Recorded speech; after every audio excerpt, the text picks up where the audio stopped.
and welcome to another episode of The Summer of Steam.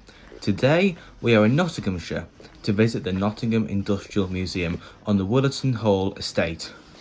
This museum is based in the old barn section of the hall, which is a stately hall in Nottinghamshire, as I said at the start, in case you forgot.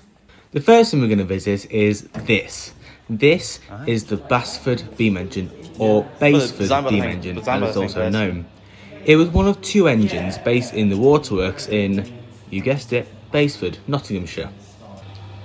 This beam engine was rescued in the 1970s and brought to the museum by the council and is reinstalled here and is now run on steam regularly. And as I said, it was built in 1858.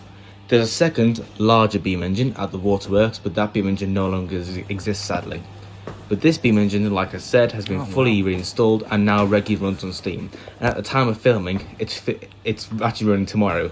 But because I'm going to a few other places, I can't go and watch it run. Oh dear. I'm not going to talk through the rest of this video. I'm just going to let you enjoy the Nottingham Industrial Museum.